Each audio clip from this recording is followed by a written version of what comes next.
Hi everyone, it's me Anne from Geeks of Green, and today at the plant table I have one of my favorite vining plants, the Scindapsus Pictus, which is more commonly called the Satin Pothos.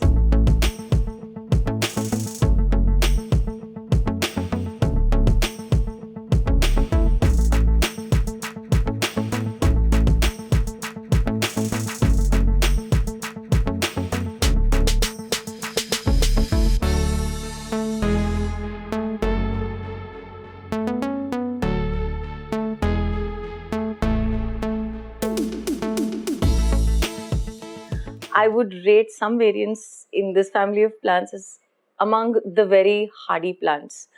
As we talk about its care, we will understand why I say this, why I call them so hardy. And now, without wasting any more time, let's get talking about this beautiful plant. Let's first talk about the plant background. This plant has a few common names like satin pothos, satin vine, silver pothos, or even the silver philodendron. It belongs to the Araceae family and it's native to tropical places like Bangladesh, Thailand, Malaysia, Philippines, and even India. In its natural habitat, it's found growing up tree trunks and it grows even up to 10 feet tall or more. A few interesting facts about this plant. The word pictus means painted or decorated, and that is perfect to describe the beautifully silver painted looking leaves of this plant. A few popular cultivars are the Exotica, Silver Lady, Silver Anne, Trubii, Silver Splash, and the Argerius, which received the Royal Horticultural Society's Award of Garden Merit. Now let's quickly talk about the care of this plant. Let's talk about sunlight. The Scindapsus pictus is one among the low light tolerating plants. It can grow fairly well in bright and direct light. It is one plant other than the ZZ that I would dare to keep in darker spots for long. Though it tolerates low light, it would definitely thrive in brighter light. So, an eastern exposure with dapple sunlight would be ideal for it. I wouldn't keep this in direct or harsh light for the fear of its leaves getting scorched. However, ensure that the whole plant is getting light because the vining portions of the plant that doesn't get light will produce lesser leaves and the leaves will be far away from each other. They won't grow dense. So ensure that the plant gets light completely because the one that is right here, you can see the distance between the next leaf is quite a lot because this one sits indoors and the thing is that it doesn't get light at the bottom, but at the top where it's getting light, it's growing well and it's throwing a lot of leaves. So that is something you need to keep in mind, and if you have problems like this you can probably trim it down and propagate it, which we will talk about in a bit. Now this is something that I've heard, I'm not sure how true it is, but I've heard that the silver portions are brighter and more in a situation where there's more light, and the green portions are more and more intense in a place where there is lesser light. So I'm not really sure about it and I haven't observed it personally, so I cannot vouch for this point, but this is something I thought I should mention. So to sum up the need of light of this plant, I would say it is a low light tolerating plant, but if you give it bright indirect light, it will definitely grow better. So it's a very hardy plant that can bear with lesser sunlight. I thank Ugao for sponsoring this video. Most of us don't have access to good nurseries from where you can buy good quality plants. Buying online has always been a hit or a miss where you can just hope that your plants arrive somewhat intact and alive. Well, Ugao has certainly changed that. While most online nurseries concentrate on sending plants, Ugao went a few steps further. They use hard paper-based tube packaging with bands that secure the pot during transit, ensuring that transit shock is reduced. Their plants' topsoil come covered with a layer of moss to ensure that the plants stay hydrated in transit. What's more, Ugao gives a sure replacement if your plants get damaged in transit. All Ugao plants come potted in a self-watering pot with a special soil mix infused with slow-release fertilizers. These small but important details are really helpful, especially for young plant parents. So if you're looking to buy plants online, you could surely consider buying from Ugao. You can use the code UGG to get a 10% discount on their website. The link is given in the description down below. Now let's talk about the humidity requirement of this plant. The ideal humidity for this one would be at least above 60%, but I have observed that even when the humidity drops down to 20%, this plant is not affected much. There are plants that would show signs of distress, but this one simply manages by. And that is something I really like about this plant. That is why I keep saying how hardy it is and how much it tolerates unfavorable conditions. Potting mix. You can use a loose moisture retaining mix using coco peat, vermicompost, perlite, bark, or cocoa chips. Something to make the soil really loose, yet ensure that it is nutrient rich so the plant grows healthy and thrives. Repotting. It does not need to be repotted quite so often and will tolerate being root bound. The best way to get more out of this plant is to put it in pots with a larger surface area. This way you can plant many props and have a lush pot full of satin pothos. In terms of watering, depending on the various factors at your home, your watering schedule will be determined. But this plant does need a good drink every 3 days. That is how I water it. Ensure that you water it after a few inches of the topsoil has dried. So you poke your finger in and check the soil before you water again. If you overwater this plant, its leaves will yellow. So ensure that you don't overwater it. Make sure that the water is draining well out of the drainage holes. And also ensure that the substrate does not remain soggy. If you underwater this plant, it will show displeasure by curling its leaves, and you will immediately know that this plant is in need of a drink. So it tells you when it is thirsty by simply curling its leaves. So keep your eyes open and observe the plant. The moment it's curling leaves, you simply have to water your plant. Now let's talk about misting. This is a plant that likes to be misted. Better still, if you can use a mild diluted foliar spray, this plant will grow really lush. I do spray it often with a diluted seaweed solution, but I also mist it whenever I'm misting my other plants. Since it's a moisture loving plant, it does not complain when it is misted. Now, the reason that you spray a foliar spray or you miss this plant is because it's a plant that has aerial roots. It's got a lot of nodes and roots coming out. So, and in its natural habitat also, it tends to latch onto surfaces of tree trunks when it's climbing up, and it absorbs nutrients from those aerial roots as well. So it really helps a plant if you mist it, or if you put a seaweed fertilizer or spray a seaweed fertilizer on the roots. It really helps a plant to grow and thrive. Fertilizing. If you are using something mild, you can do it weekly or once in 15 days. I would recommend once in 2 weeks, and a foliar spray every 3 to 4 days at least. I would recommend using seaweed solution. You can also top up the soil with vermicompost every 4 to 6 months if you want to. Seaweed really works well for me, so that's my experience. You can also use fish emulsion or some other mild fertilizer that you can dilute in water and apply to the plant. So this, like most steroids, is toxic to pets and babies. So ensure you keep them away from these plants. Don't allow them to eat these plants. Grooming. Occasionally pulling out dried or yellow leaves and hosing the plant down, washing the plant under a tap will keep it looking fresh, and it will also keep it dust free.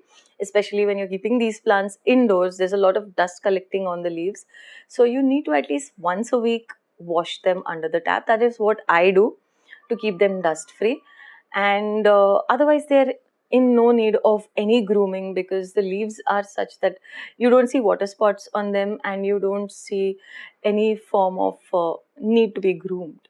Other than that, whenever the vines become lanky, you need to prune it, which we will talk about in a bit.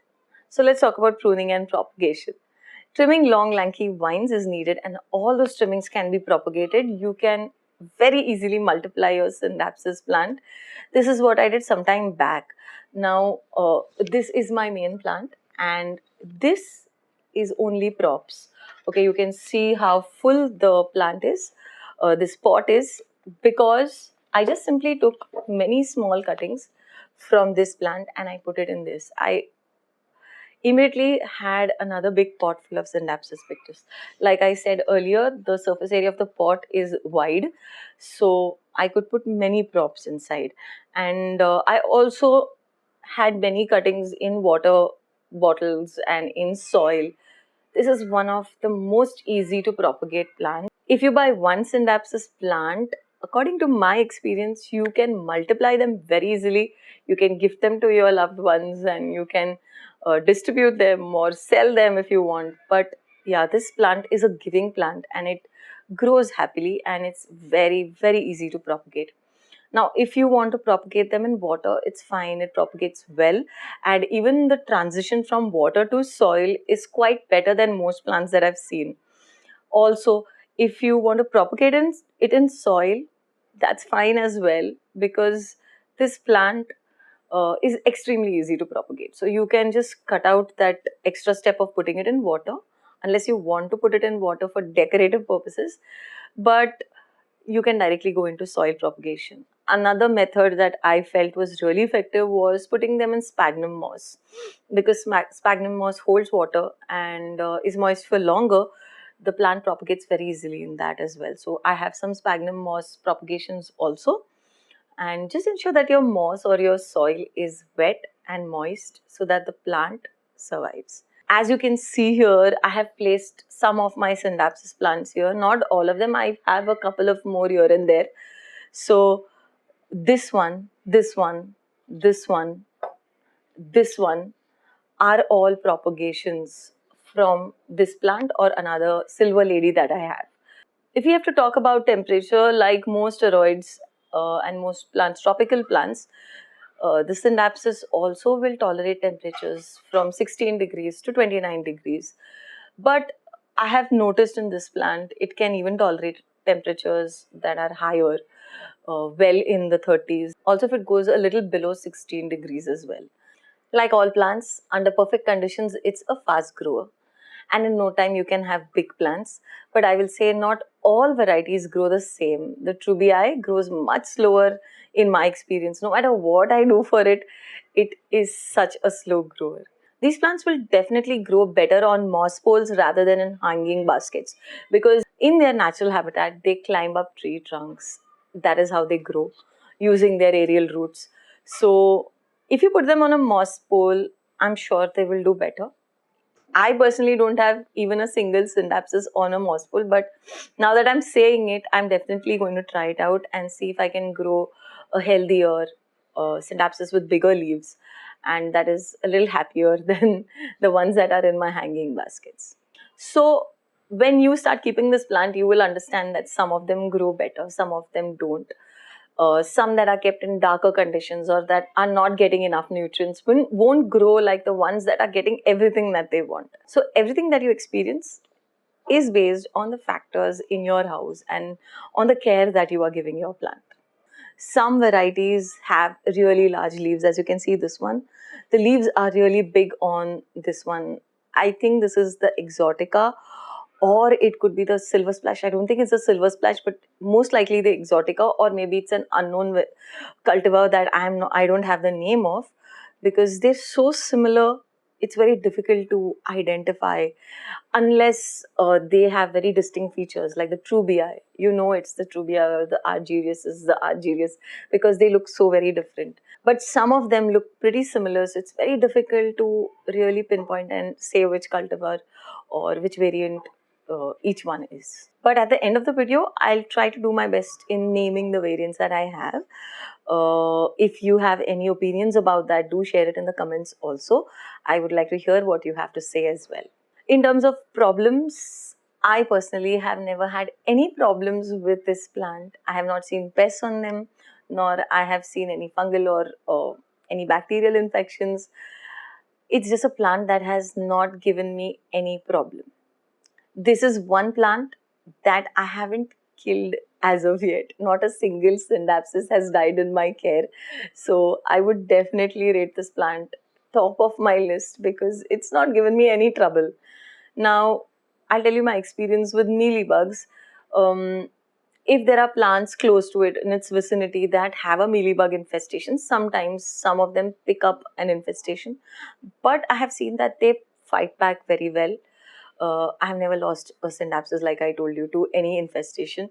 So this plant is a plant that will thrive and will fight back, and it's quite hardy. So if you're new to this hobby, I would recommend this plant blindly to you. Um, do let me know in the comments if you have had similar experiences with the Scindapsus, or is this my experience? If you share the same feeling about this plant or not. Another reason why I would recommend this plant to you guys is because of how beautiful they are, and they just have a presence, I would say, because the leaves have a silver shine. If you see it under a light, it actually has a beautiful greenish silver shine, which makes it look so gorgeous.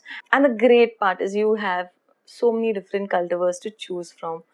So it's really a very satisfying plant to keep. I would definitely recommend this to people who are trying new plants for the first time. Try this out. It is a great plant. I'll quickly talk about the different cultivars that I have. This one's the Trubii, which I keep outside. It's in a hanging pot, so I haven't got it indoors. But it is very distinctly different from the other ones, and um, it doesn't have splotches or splashes, but has got a silver finish to the entire leaf. It is an extremely slow grower. I wouldn't rate this as hardy as the other Scindapsus, but it because it's among my favorite, I definitely have kept it. It's been with me for a very long time, but it has barely grown. So I've given it light more than the others, and I've given it everything that I could. It's still a slow grower.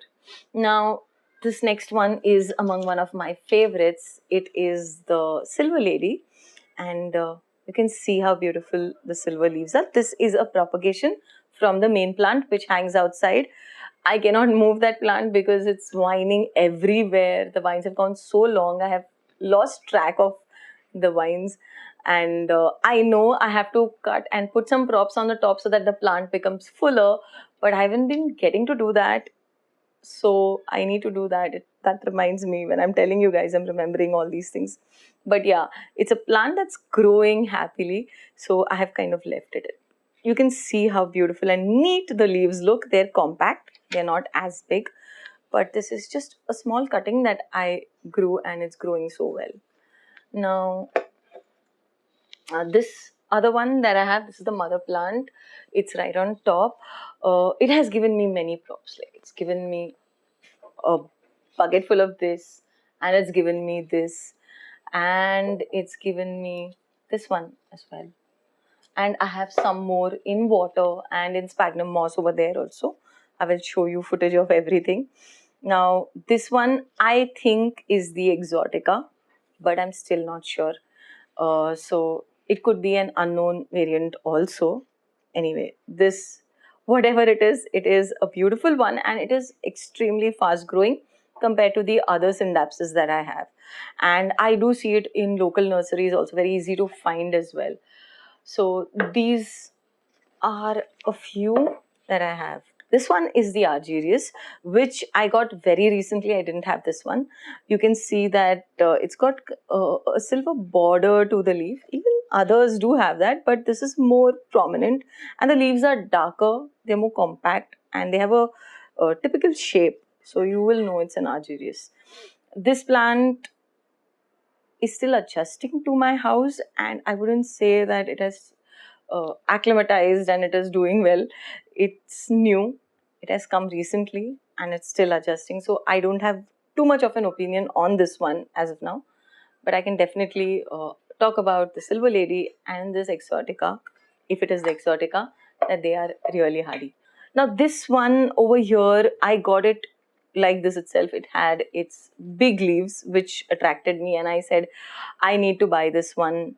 It's the same, I believe, because this is a new leaf that looks just like this, and yeah, I believe it's the same one. So there are slight variations in the same plant. All the leaves won't look similar of the same plant in the same house. Probably in one corner it's getting different conditions, in the other place it's getting more light, so it will act differently and it will look slightly differently. I really hope that you found this video helpful, and if you did, do give us a thumbs up. Please do subscribe to this channel if you haven't already done so. Also, don't forget to hit the bell icon for notifications of new videos. Do follow us on Instagram for closer interactions. I do hope to see you again. next week. Till then, stay green.